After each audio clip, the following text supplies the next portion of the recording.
એ હાથમાંથી પોણા બાર કેમ થયું એ બુદ્ધિ વિચારે કોઈ જવાબ જ ન મળે કીધું.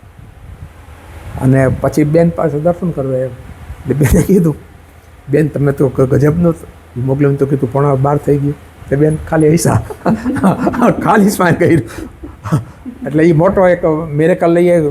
આપણે એમ કહે ને કે આપણે જોયેલું બધું અનુભવેલું એમ કે હાથ હવે એક તો મોટો એ કે બેન બોલે કે માં શક્તિ આપશે ને અહીંયા આટા મારવા માંડે.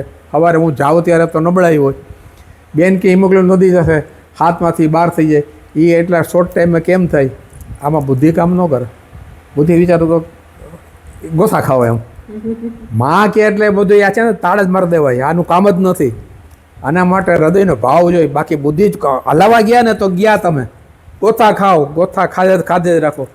તમને માંડ એક સારું સત્સંગ મળ્યો અને તમે બુદ્ધિને રવડે ચડ્યા તો તમારા જન્મ બગડી ગયા. હું તો કહું આમાં બુદ્ધિનું કોઈ કામ નથી. કોઈ આમાં એની કૃપા સમજવા માટે કોઈ એવી બુદ્ધિની જરૂર જ નથી.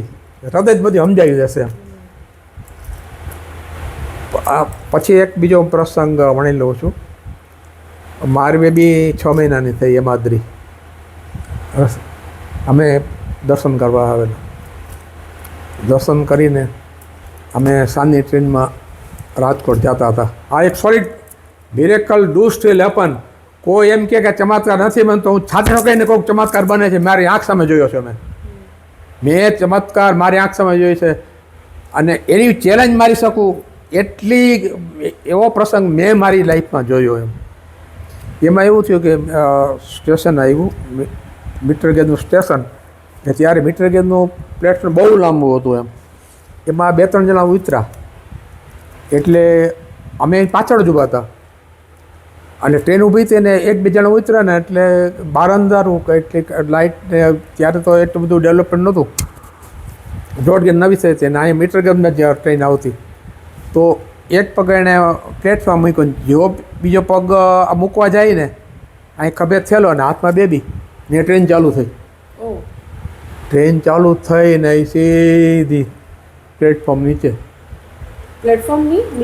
પ્લેટફોર્મ નીચે પાટા પ્લેટફોર્મ વચમાં. મેં જોઈ કીધું આ ગઈ. આજુબાજુ 2-4 માણસો કોઈ બાઈ કપાઈ ગઈ, કોઈ બાઈ કપાઈ ગઈ, 4-5 જણા. અને હું સ્તબ્ધ થઈ ગયો. પછી હું મારી બુદ્ધિ મને એમ થાય કે હમણાં શું જોવા મળશે મને આ કપાયેલી હાલતમાં બેબી નાની. અને ત્યાં ડબ્બો પૂરો થયો ને એ જે જગ્યાએ પડી હતી ને ત્યાં પણ એક વસ્તુ મને બરાબર યાદ છે કે હું આમ પાગલ જેમ બોલતો હતો. આપને કંઈ થાય, આપને કંઈ થશે નહીં, આપને કંઈ થાય જ નહીં, આપને કંઈ થશે નહીં, આપને કંઈ થાય જ નહીં, એવું હું બોલતો હતો. પછી એ ડબ્બો પાસ થયો ને મેં જોયું અર્ચા આટલી જગ્યા તું મીટર ગેજમાં તો 1 ફૂટની માંડ જગ્યા હોય, બ્રોડ ગેજમાં હજી 2 ફૂટની હોય. આટલી જગ્યામાં એ ચત્તી કેમ સૂઈ ગઈ?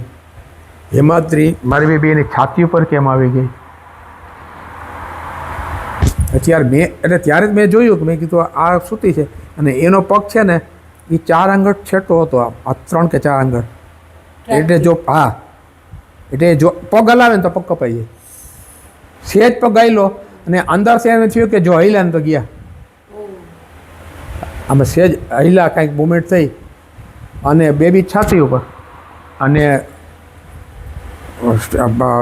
કોચ હોય ને એના આગળ વ્હીલ હોય ને, આગળ વ્હીલ હોય ને પાછળ વ્હીલ, એની ગર્ડલ બોક્સ હોય એ પાટાને જોડતું હોય લોખંડનું. એ તો એટલું બધું નજીક હોય ને કે કદાચ કોઈ વસ્તુ પડી હોય તેને લઈને ફેંકી દે પાટામાં, એકદમ ઘસાતું જાય. એટલે એ ગર્ડલ બોક્સ આમ જોયું ને કાળના યમદૂત જેવું લાગે, મોત જ આવે સીધું. એટલે મેં એમ્બલીને માથા પર હાથ રાખી દીધો અને એ જેવું આવે ને એટલે અંદરથી પોકાર કરે, હે માં. હું બહારથી હે માનો પોકાર કરું અને ઓલું ગર્ડલ બોક્સ મારા હાથથી ઘસાતું જાય. બેટા આ બધી આપણી ઓલી વેન્સ છે બધી, હવે જો આ તૂટે તો અહીંયા લોહીનો ફુવારો થાય. એ રીતે એ ડબ્બા બધે આમ આવે ને એટલે હું પોકાર કરું નીચેથી માનો પોકાર, હું બહારથી પોકાર કરું 4-5 ડબ્બા પાસ થઈ ગયા. આ મારી ચામડીમાં કાંઈ છે સામાન્ય ઉજરડા, કંઈ નહીં. અને આજુબાજુ 4-5 માણસો આવ્યા, કપડાં ખંખેરીને ઊભી થઈ ગઈ, એક ઉજરડો નહીં, કાંઈ નહીં. એમાંથી થોડીક કજે ચડી ગઈ, કાંઈ નહીં, નથી ઉજોડે નહીં. ત્યાર મને પુરોહિત સાહેબ વાક્ય યાદ આવ્યું, પંડ્યાજી ઝાકો રાખે સાયા મારી શકે ના કોઈ, બાલના બાકા કરી શકે જો જગ બૈરી હોય. પુરોહિત સાહેબ મને ઘણી વાર કહેતા. મેં કીધું આવું 4-5 ડબ્બા પાસ થઈ ગયા, મારા હાથને કાંઈ તો થયું જ નહીં, પણ એને ઉજોડ્યું નહીં. અમે ઘરે આવ્યા, કાંઈ નહીં, નથિંગ, એક ઉજળો, નથિંગ ડુઈન એમ. ઘરે આવ્યા તમે તો એવા હેપતા ગયા હતા જાણે મોટું ઓલું વાવાઝોડું પાસ થઈ ગયું હોય એમ. છે કાળો શું બની ગયું એમ, આ શું થઈ ગયું માથે એમ. તો એને તો આખી રાત એન્જિન આવે, પાટા આવે, એન્જિન આવે, આખી રાત હોઈ ન હતી. મને કે હવે ભાઈના દર્શન કરવા જવું પડશે, બાકી યાર કે આ ભારત જતો નથી. હું બેંકેથી આવ્યો અને સાંજે અમે આગલા દિવસ હજી આવ્યા હતા રવિવારે, અને સોમવારે પહોંચ્યા અહીંયા. એ બધું ફળિયામાં આવ્યા અને કોઈને કીધું નથી, ઘરનાને કોઈને કીધું, કોઈ કરતાં કોઈને ખબર નહોતી. હું જાણ, મારે બે જાણીએ અમે કે આવું બધું બની ગયું. રમભાઈને ખાલી એટલું કીધું, ભાઈને મળું. રમભાઈ કાંઈ કીધું નહીં, તો એમ કહે ને નીકળતો એમ કહે કે તમે કાલે તો આવ્યા હતા, આજે શું છે કાંઈ ન બોલ્યા માં. એટલે અમે ભાઈને દર્શન કરવા આવીએ. જેવા ભાઈને દર્શન કરીને ભાઈ સૂતા હતા, જેવા અમે ભાઈને રૂમ એન્ટર થયા ને, આમ બે હાથ ભાઈએ કર્યો, આમ કરીને ભાઈ કેમ બચી ગયા ને,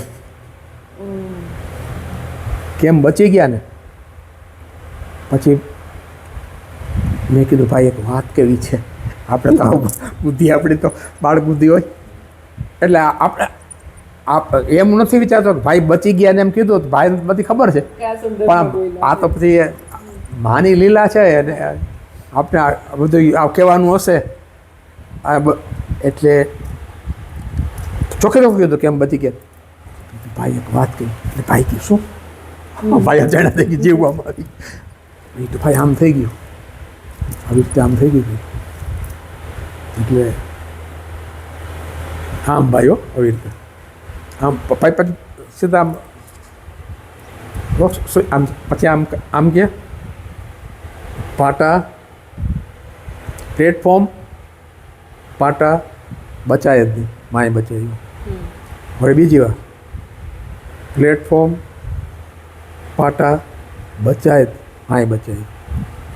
પ્લેટફોર્મ પાટા બચાય, માએ બચાવ્યું.